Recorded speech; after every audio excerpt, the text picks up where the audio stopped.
नमस्कार दोस्तों, आज का खुलासा न्यूज में आपका स्वागत है। मैं हूं नदीम अहमद और डालते हैं एक नजर 28 अगस्त की खबरों पर। उत्तर प्रदेश जर्नलिस्ट एसोसिएशन उपजा के पदाधिकारियों की एक बैठक कैराना प्रेस क्लब पर आयोजित की गई। इस दौरान पत्रकारों की समस्याओं पर विस्तार से विचार विमर्श किया गया। बैठक को संबोधित करते हुए जिलाध्यक्ष राव राफी खान ने कहा कि पत्रकार संगठित होकर कार्य करें। वर्तमान समय में पत्रकारों की अनदेखी की जा रही है, जिसके चलते पत्रकारों का शोषण हो रहा है। यही नहीं, आए दिन फर्जी मुकदमे पत्रकारों पर दर्ज कर दिए जाते हैं, जिसके लिए केंद्र व प्रदेश सरकार को जांच करते हुए पत्रकारों की मदद करनी चाहिए और उक्त मुकदमों को वापस लेना चाहिए।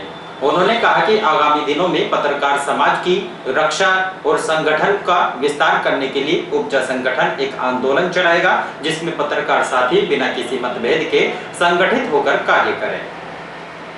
राष्ट्रीय लोकदल ने शनिवार को किसान क्रांति दिवस के रूप में मनाते हुए जिले की सभी तहसीलों पर धरना प्रदर्शन करते हुए किसानों की विभिन्न समस्याओं को लेकर 9 सूत्रीय ज्ञापन राज्यपाल को संबोधित एसडीएम को दिया है। इस दौरान उन्होंने भाजपा सरकार के खिलाफ जमकर नारेबाजी करते हुए आगामी विधानसभा चुनाव में वोट की चोट देने का भी आह्वान किया।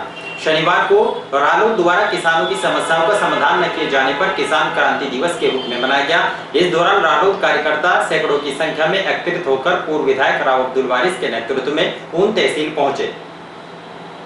धरना प्रदर्शन करते हुए प्रदेश सरकार के खिलाफ जमकर नारेबाजी की गई। इसके अलावा शामली कलेक्ट्रेट में प्रसन्न चौधरी के नेतृत्व में रालोद कार्यकर्ताओं ने अपना 9 सूत्रीय ज्ञापन राज्यपाल के नाम एसडीएम को दिया, जिसमें मांग की गई कि गन्ने का बकाया गन्ना भुगतान में ब्याज सहित किया जाए। भुगतान न होने पर किसानों की सभी देनदारी पर रोक लगा दी जाए। गन्ने का सीजन शुरू होने से पहले किसानों के प्रतिनिधियों से वार्ता कर सरकार द्वारा लाभकारी मूल्य घोषित कर दिया जाए। पूर्व की भांति किसानों को अपना गन्ना जिस मिल में चाहे डालने की छूट दे दी जाए। किसानों के गन्ने की ढुलाई का भाड़ा खत्म कर दिया जाए। किसानों के बिजली के बिल कम करके ट्यूबवेल के किसानों के बिजली कनेक्शन निःशुल्क किया जाए।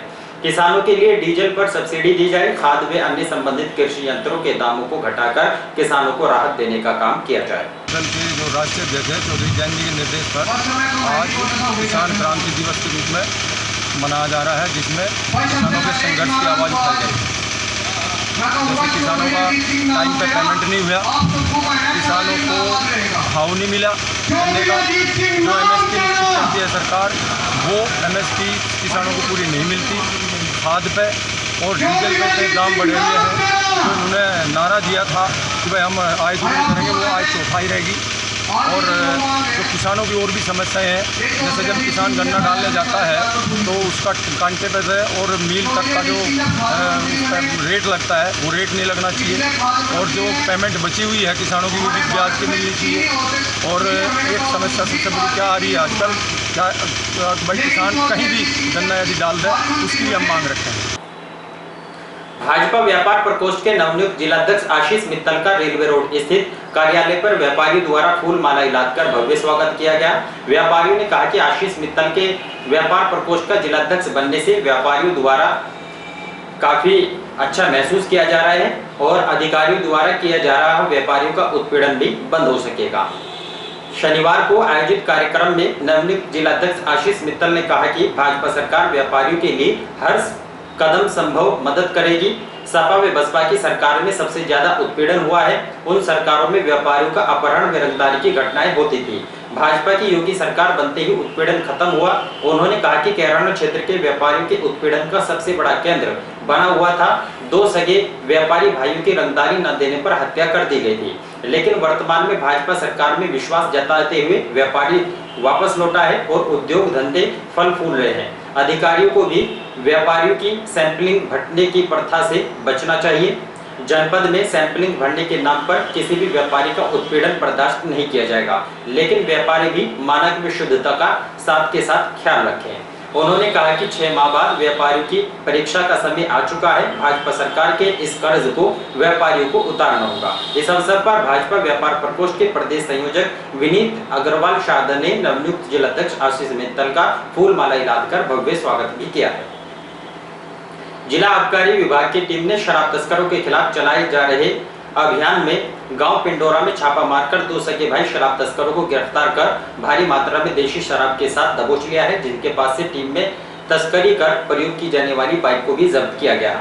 जिला आबकारी अधिकारी के निर्देश पर आबकारी विभाग द्वारा शराब तस्करों के खिलाफ विशेष अभियान चलाया जा रहा है। शुक्रवार देर रात आबकारी निरीक्षक शिल्पी सिंह के निर्देशन में आबकारी टीम ने उन क्षेत्र के गांव पिंडोरा में दो सगे भाइयों रतन व संजय पुत्रगण अजब सिंह ने घर पर छापा मारकर 395 पौवे हरियाणा मार्का देशी शराब के बरामद किए, जिन्हें बाइक द्वारा विभिन्न क्षेत्रों में ले जाकर मोटे दामों पर बेचा जाता था। आबकारी विभाग की ओर से ऊन पुलिस चौकी पर शराब तस्करों के खिलाफ धारा 60, 63, 72 व आईपीसी की धारा 420 में मुकदमा दर्ज किया गया है। पुलिस ने पकड़े गए शराब तस्करों का चालान करते हुए जेल भेज दिया है। भारतीय किसान सेना की एक बैठक का आयोजन किया गया, जिसमें राष्ट्रीय प्रवक्ता विक्रांत चौधरी ने कहा कि आगामी 5 सितंबर को मुजफ्फरनगर में आयोजित होने वाली महापंचायत में पूरा समर्थन रहेगा। कार्यकर्ता जनसंपर्क कर लोगों को जागरूक करें और ज्यादा से ज्यादा संख्या में महापंचायत में हिस्सा लिया जाए। उन्होंने कहा कि कुछ लोग किसानों को भ्रमित करने का काम कर रहे हैं, ऐसे लोगों से किसानों को दूरी बनाकर रखनी चाहिए। उन्होंने कहा कि यदि किसानों के विरोध करने पर किसी नेता को गांव में जाने से रोका जाता है तो विरोध सरकार का है, ना कि किसी खाप चौधरी का। इस अवसर पर ब्रह्म सिंह, अशोक जावला, सत्येंद्र, अनुराग, प्रीतम सिंह आदि मौजूद रहे। वहीं राष्ट्रीय जाट संगठन के राष्ट्रीय अध्यक्ष परमेंद्र सिंह नंबरदार ने भी शनिवार को गांव चंदरहेड़ी में आयोजित महापंचायत में पहुंचकर अपना समर्थन दिया और अपने कार्यकर्ताओं व पदाधिकारियों से आगामी 5 सितंबर को मुजफ्फरनगर में आयोजित किसान महापंचायत में बढ़ चढ़कर हिस्सा लेने का भी आह्वान किया है।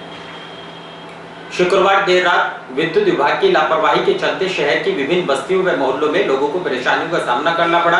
रात भर बिजली के गुल होने से जहां मोहल्लेवासी अंधेरे में बैठे रहे, वहीं उपभोक्ताओं को भारी परेशानियों का सामना करना पड़ा, जिससे रात भर लोग परेशान रहे। वैसे तो उत्तर प्रदेश सरकार ने शहरी क्षेत्रों में 24 घंटे विद्युत आपूर्ति किए जाने के निर्देश दिए हैं, लेकिन जनपद शामली की बात करें तो यहाँ विद्युत विभाग के अधिकारियों की शिथिलता के चलते 24 घंटे विद्युत आपूर्ति नहीं हो पा रही है। भीषण गर्मी में बिजली के गुल होने से जहां नागरिकों को परेशानियों का सामना करना पड़ रहा है, वहीं रात्रि में बिजली की खराबी होने की शिकायतों के बावजूद भी विद्युत कर्मियों द्वारा अनदेखा करने से लोगों में भारी रोष व्याप्त है।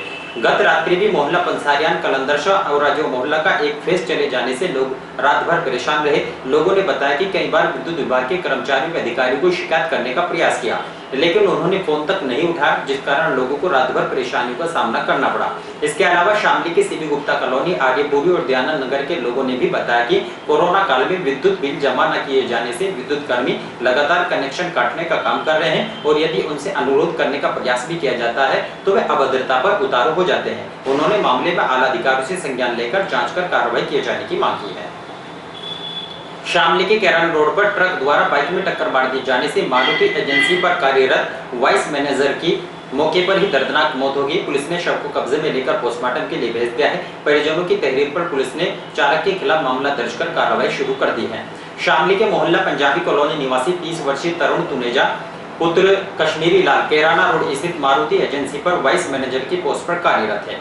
शनिवार दोपहर जब बाइक से खाना खाने के लिए वह अपने घर के लिए जा रहा था तो तभी गुलजारी वाले मंदिर के निकट विपरीत दिशा से आ रहे ट्रक चालक ने बाइक में जोरदार टक्कर मार दी, जिसके नीचे कुचल जाने पर तरुण की मौके पर ही दर्दनाक मौत हो गई। घटना की जानकारी पाकर कोतवाली पुलिस और परिजन मौके पर पहुंचे और किसी तरह से तरुण को राजकीय चिकित्सालय में भर्ती करा, लेकिन चिकित्सकों ने तरुण को मृत घोषित कर दिया।